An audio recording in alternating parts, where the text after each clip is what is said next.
ನಮಸ್ತೆ. Anjana farms VVS ಆರ್ಗ್ಯಾನಿಕ್ಸಿಂದ doctor Govindacharya ಮಾತಾಡ್ತಾ ಇದ್ದೀನಿ. ಸೊ ನಾವು ಈಗ ಮಾನ್ಸೂನ್ ಪ್ರಿಪೇರ್ ಆಗಲಿಕ್ಕೆ ಲ್ಯಾಂಡಲ್ಲಿ ಸುತ್ತಮುತ್ತಲಿರುವಂತಹ ಗಿಡಗಂಟೆಗಳು ಏನು ಬೆಳ್ಕೊಂಡಿರುತ್ತೆ ಅದೆಲ್ಲ ನಾವು ಕ್ಲೀನ್ ಮಾಡ್ತೇವೆ. ಅದು ಕ್ಲೀನ್ ಮಾಡಿದಾಗ ಏನಾಗುತ್ತೆ ಅಂದರೆ, ಒಂದು ಏನಂದರೆ ಅದರಲ್ಲಿರುವಂಥ ಎಲೆಯನ್ನು ಯೂಸ್ ಮಾಡಿಕೊಂಡು ಗದ್ದೆಗೆ ನಾವು ಗೊಬ್ಬರ ಥರ ಯೂಸ್ ಮಾಡ್ತೇವೆ.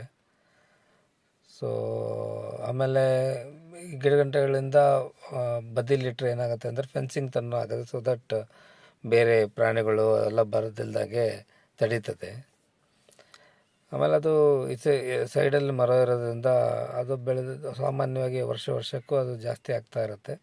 ಸೊ ನಮಗಿದೊಂದು ಸ್ವಲ್ಪ ಕೆಲಸ ಇರ್ತದೆ, ಅದನ್ನು ಜಾಸ್ತಿ ಆದ ಎಲೆಗಳನ್ನು ಬೇಡದಿರೋಂಥ ಗಿಡಗಳನ್ನು ತೆಗೆದುಬಿಟ್ಟು ಸೈಡಲ್ಲಿ ಹಾಕೋ ಥರ ಒಂದು ಕೆಲಸ ಇರ್ತದೆ.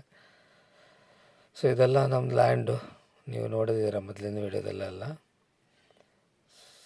ಸೊ ಅದಾದಮೇಲೆ ಏನಾಯ್ತು, ಈ ಗೌರ್ಮೆಂಟವರು ರೋಡ್ ಮಾಡ್ಬೇಕಾದ್ರೆ ದೊಡ್ಡ ಪೈಪ್ ಹಾಕ್ತಾರೆ. ಅದು ಏನಕ್ಕೆ ಪೈಪ್ ಹಾಕ್ತಾರೆ ಗೊತ್ತಿಲ್ಲ. ಅಲ್ಲೆಲ್ಲ ಹೆಚ್ಚು ನೀರು ಹೋಗೋದಿಲ್ಲ ಅಂದರೂ ಅಲ್ಲೊಂದು ದೊಡ್ಡ ಪೈಪ್ ಹಾಕ್ತಾರೆ. ಆ ಪೈಪ್ ಹಾಕೋದ್ರಿಂದ ಏನಾಗುತ್ತೆ ಅಂದರೆ, ಪೈಪನ್ನು ಹಾಕ್ಬಿಡ್ತಾರೆ. ಆಮೇಲೆ ನೀರು ಹೋಗೋಕ್ಕೆ ಪಾತ್ರೆ ಮಾಡಿ ಮುಂದೆಲ್ಲ ಒಂದು ಎಲ್ಲ ಇರ್ತದೆ, ಅಲ್ಲಕ್ಕೆ ಒಂಥರ ಮಾಡಬೇಕು.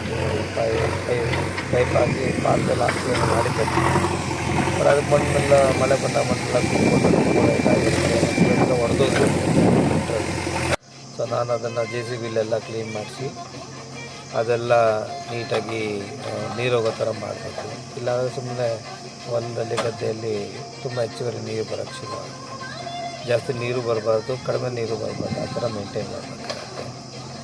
ಸೊ ಈಗೆಲ್ಲ JCBಲ್ಲ ಅದನ್ನೆಲ್ಲ ತೆಗೆಸಿ ನೀಟಾಗಿ ಪಾತ್ರೆ ಮಾಡಬೇಕು. ಇಷ್ಟು ನಿಮಗೆ ಸಿಮೆಂಟ್ ವಾಲ್ ಕಾಣ್ತಿದೆಯಲ್ಲ, ಅದೇ ಪೈಪ್.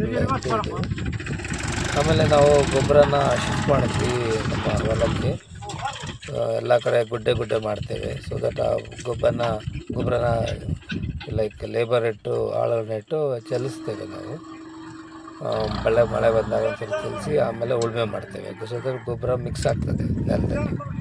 ಈಗೆಲ್ಲ ಕಡೆ ಒಂದೊಂದು ಕಡೆನೂ ಒಂದು ಗುಡ್ಡೆನ ಮಾಡಿಕೊಂಡು ಆ ಗುಡ್ಡೆನ ಈಸಿ ಆಗುತ್ತೆ. ಯಾಕಂದರೆ ಗುಡ್ಡೆ ಮಾಡಿದಾಗ ಏನಾಗ್ತದೆ, ಇವರಿಗೆ ಲೇಬರರ್ಸ್ಗೆ ಅಲ್ಲಲ್ಲಿ ಚೆಲ್ಲಲಿಕ್ಕೆ ಗೊಬ್ಬರನ ಈಸಿ ಆಗ್ತದೆ ಅವರಿಗೆ.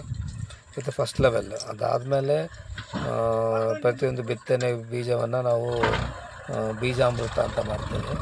ಆ ಬೀಜಾಮೃತದಲ್ಲಿ ಬಿತ್ತನೆ ಬೀಜವನ್ನು ನೆನೆಸಿ ಆಮೇಲೆ ಒಣಗಿಸ್ತೇವೆ.